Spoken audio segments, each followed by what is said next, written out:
The next to present is Congresswoman Jean Kilowistro. Thank you, Mr. Chair. I just want to reiterate, while it has been said repetitively already, that our ultimate objective here in conducting this inquiry in aid of legislation is to be able to enhance existing laws, come up with new ones if the need are determined, Mr. Chair. Nevertheless, we cannot brush aside, certainly, all the abuses and infractions that we have identified during the course of our inquiry in aid of legislation. And in addition to the offenses which have been raised already by our esteemed colleagues, I wish to add perjury. Perjury can be committed orally or in writing. If it is orally, the perfect example or illustration, I believe, are misrepresentations during inquiry in aid of legislation. We often hear this: you will be committing perjury because all resource persons in inquiry in aid of legislation and even in all forms of investigation, we place them under oath. At ang lahat ng pagsisinungaling while under oath, we call it perjury. Again, the best illustration of an oral perjury are those committed by resource persons appearing in this investigation while making several misrepresentations. However, Mr. Chair, when it comes to written perjury, I wish to break down the elements of this offense so we can better illustrate how this is determined. And talking about elements, Mr. Chair, as we can see from the screen, there must be a sworn statement. It must be made under oath.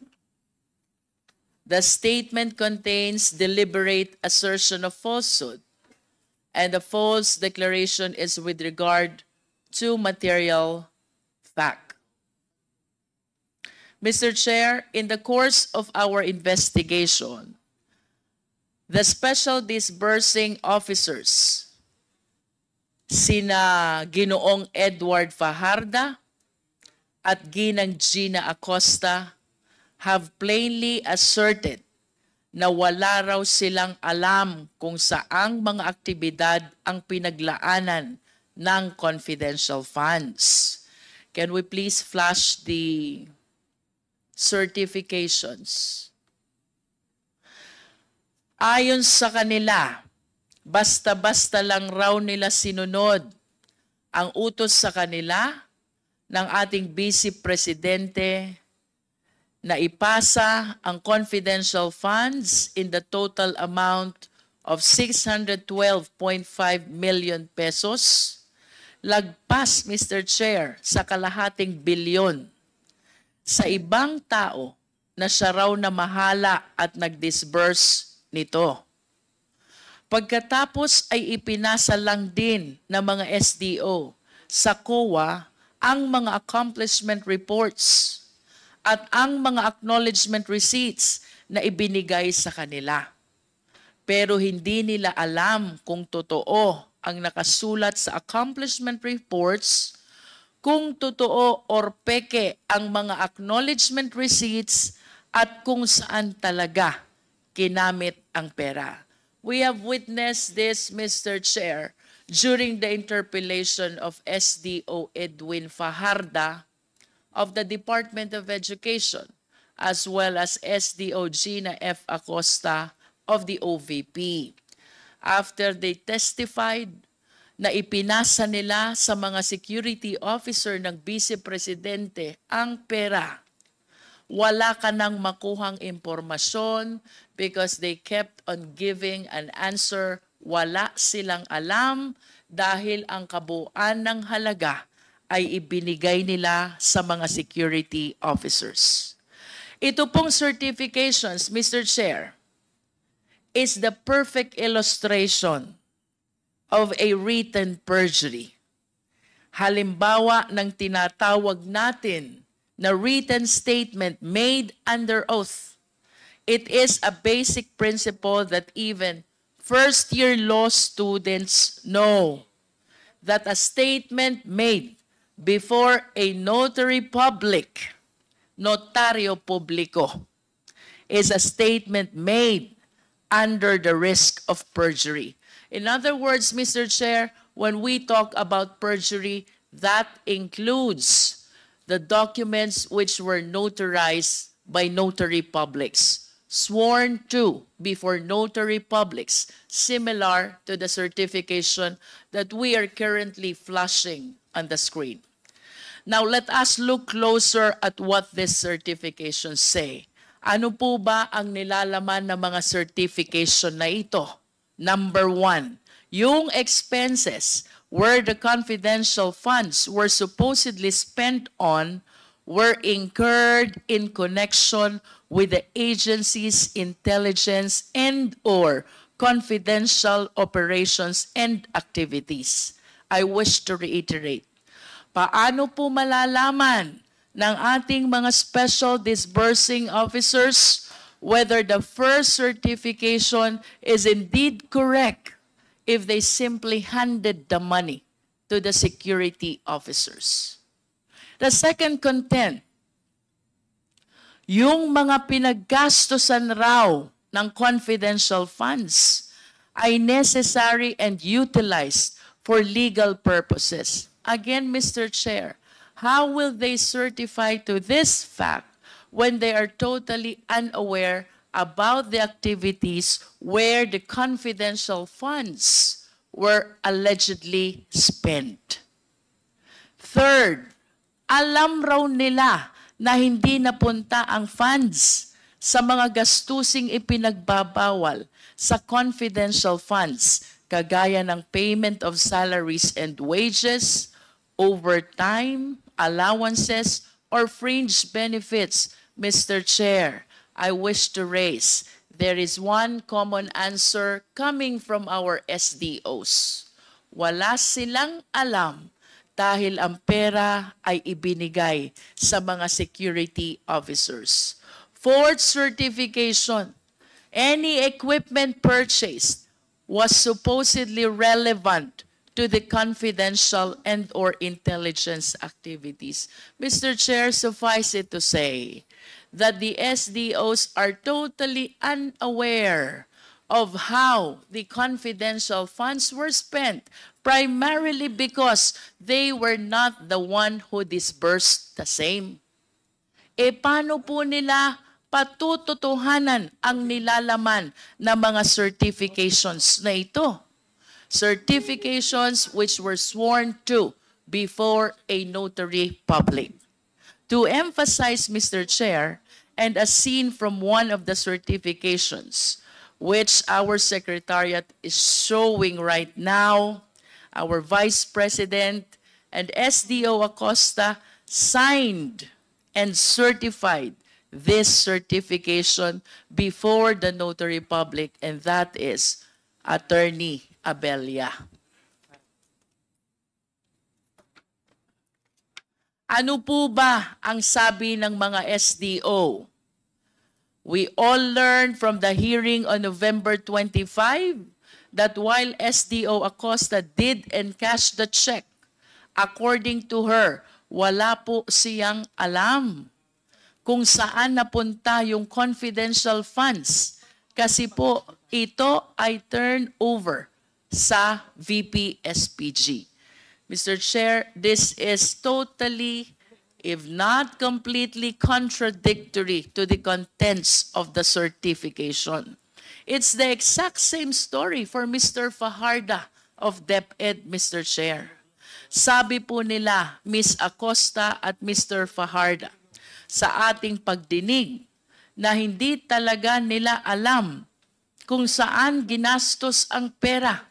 In other words, malay po ba nila kung napunta nga ba sa intelligence or confidential operations and activities ang pera?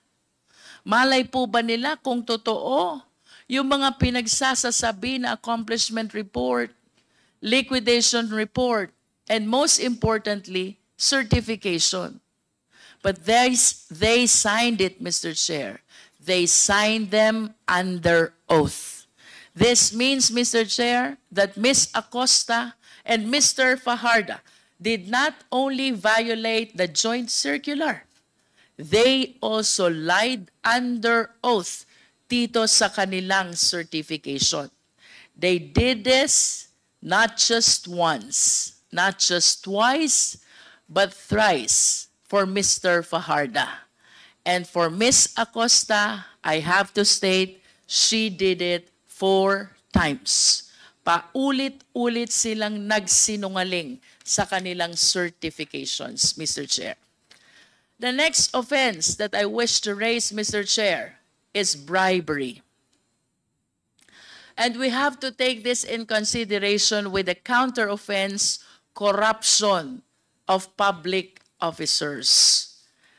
Simply stated, Mr. Chair, sa isang korupsyon or anomalya, may isang nanunuhol at may isang sinusuhulan.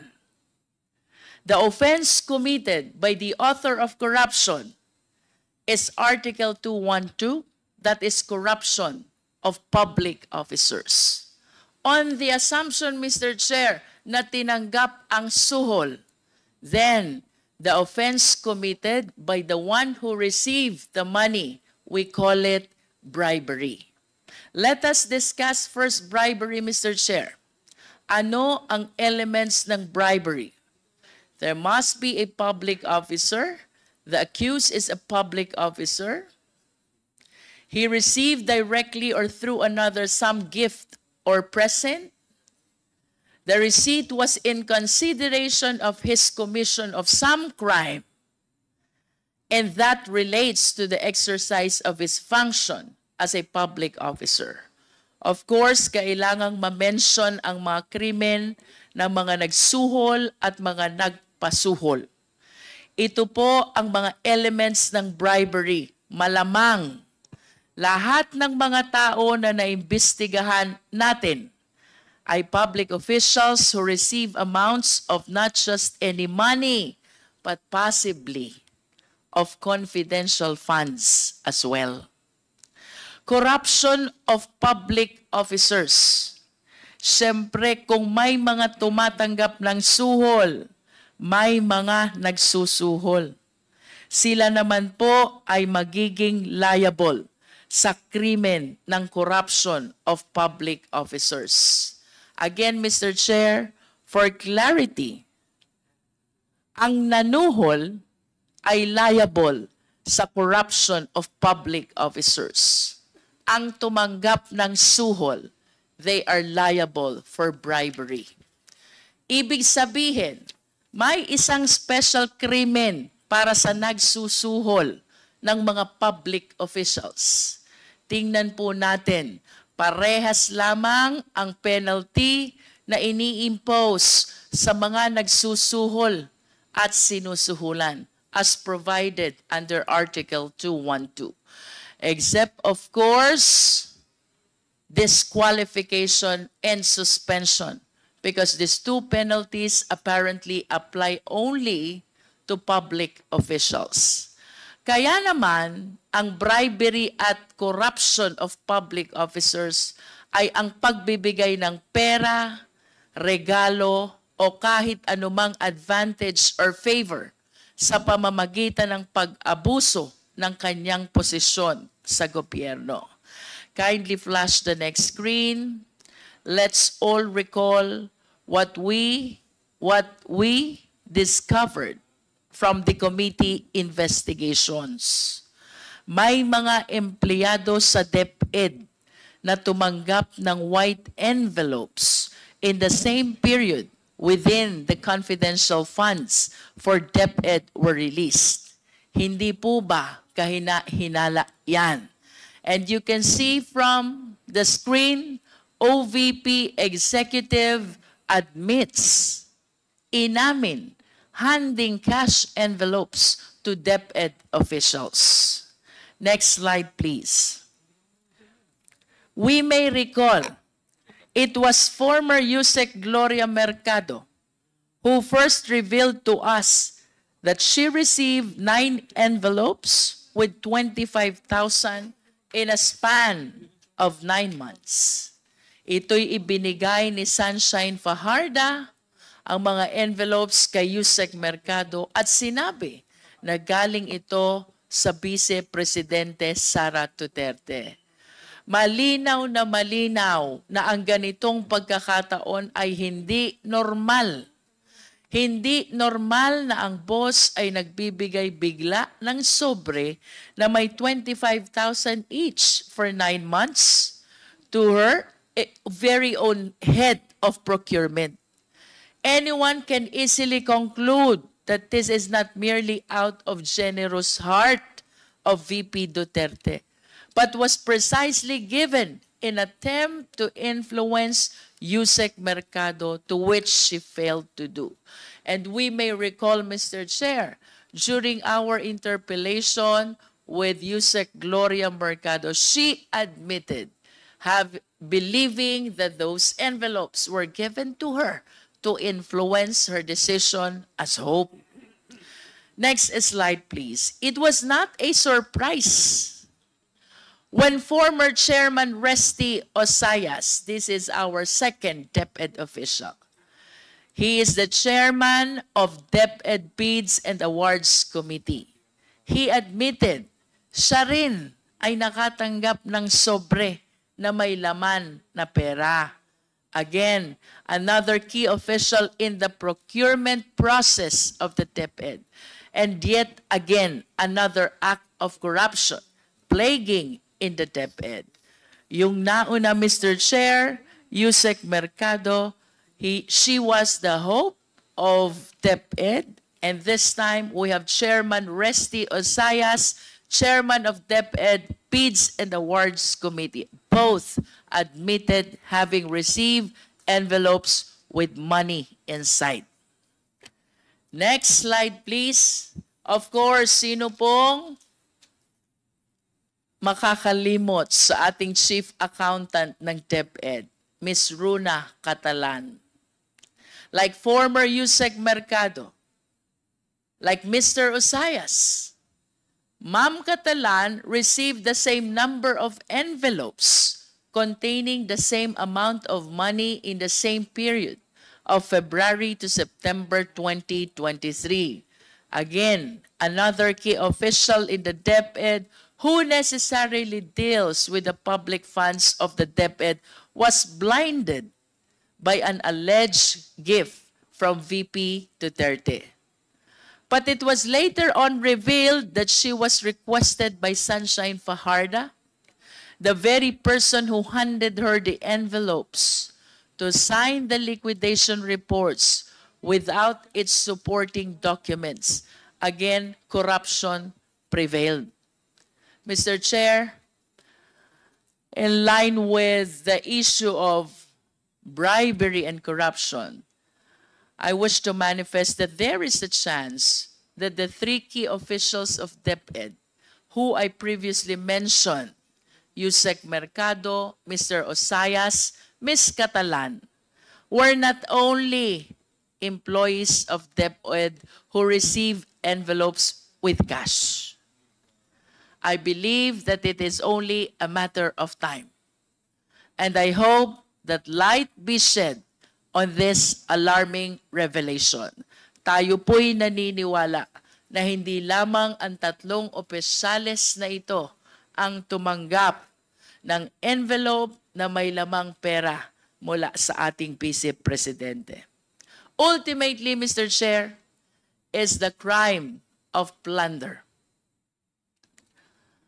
Isa pa sa ating nakitaan na maaring ikaso mula sa ating mga nadinig sa ating komite rito ay ang violation ng plunder sa ilalim ng Republic Act 7080 as amended.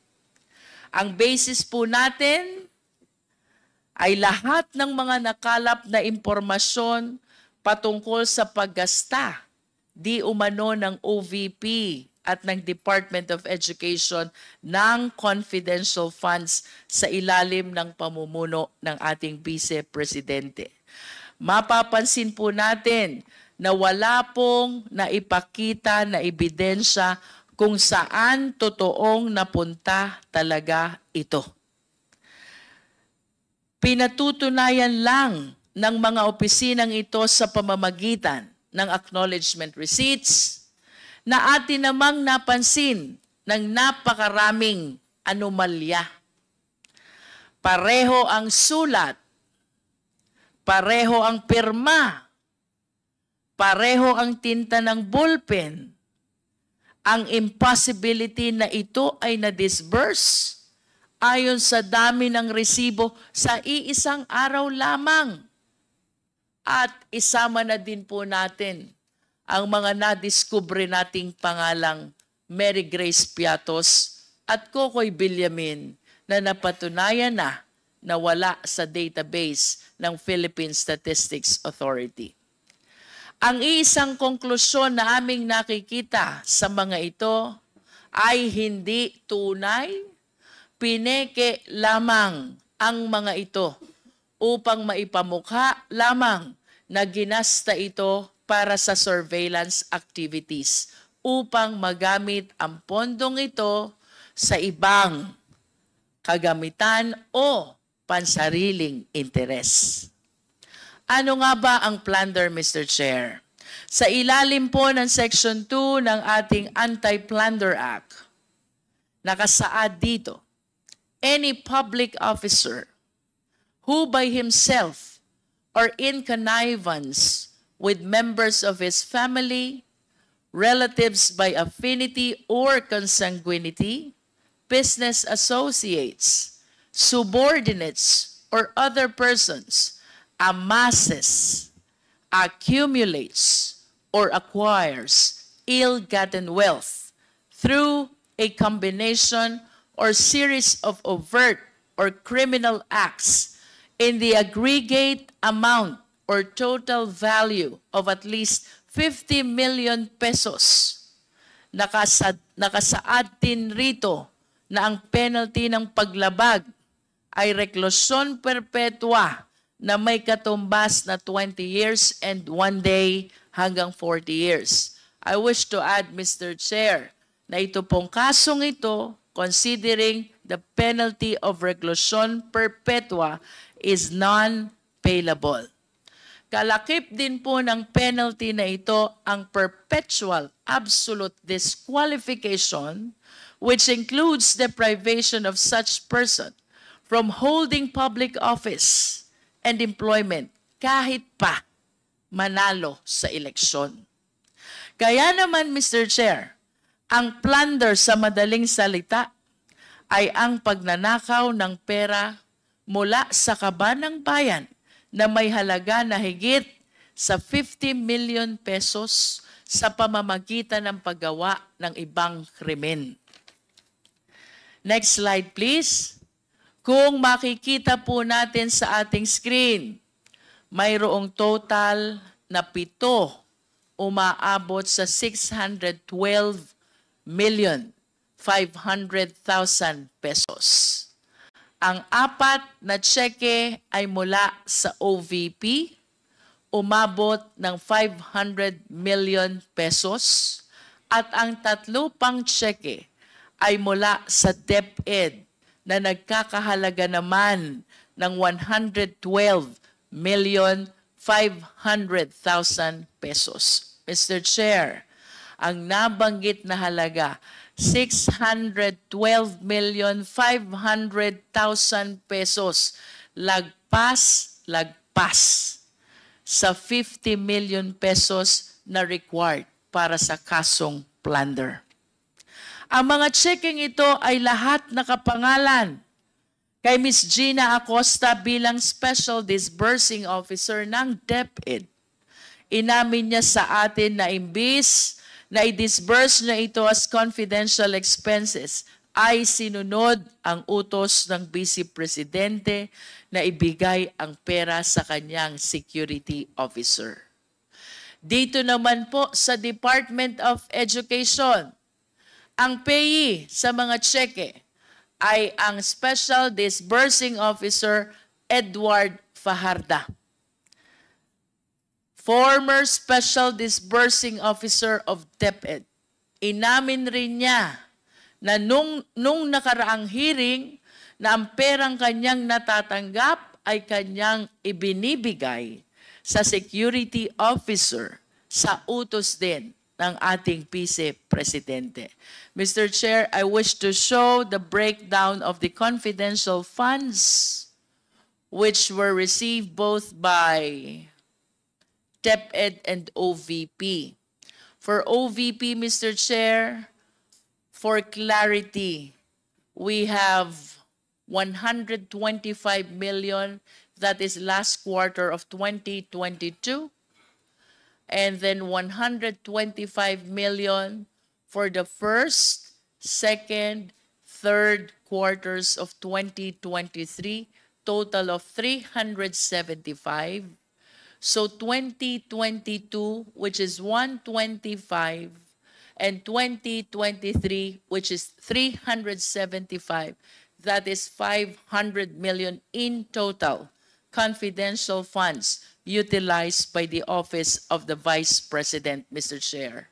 For DepEd, Mr. Chair, I understand that this were utilized during the first 3 quarters of 2023, 37,500,000 each for the first, second, and third quarter of 2023, which totaled to 112 million pesos confidential fund utilized by the Department of Education.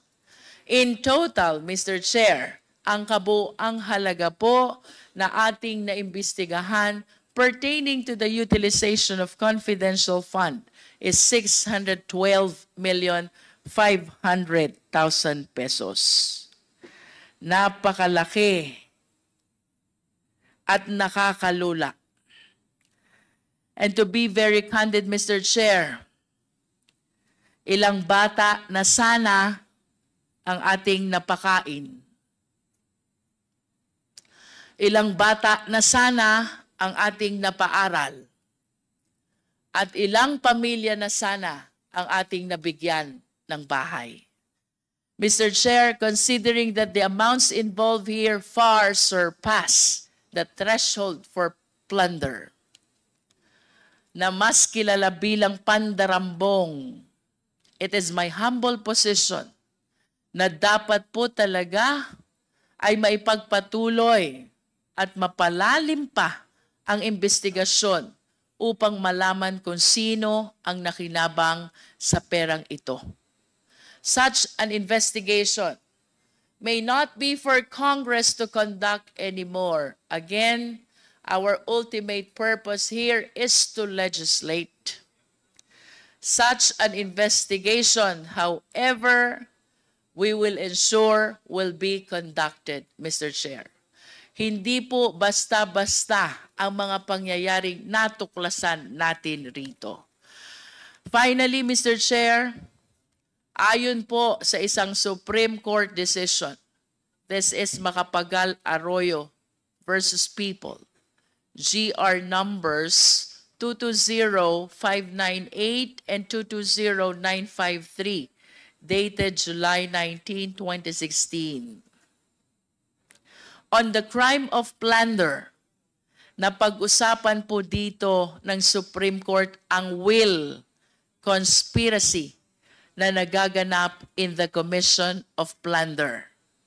Kaya kung may pagpapatuloy po ang investigasyon, maigi pong matingnan kung sino po ba ang hub, sino ang mga spokes, ilang conspiracy po ba ang ating pinag-uusapan. In other words, Mr. Chair, we will look forward that as the other agencies conduct an in-depth investigation on this, we will look forward. Sino ang hub? Sino ang sentro? Sino ang nakikinabang dito sa alleged will conspiracy na ito? Maraming salamat, Mr. Chair. Thank you, Congresswoman Jinky Luistro.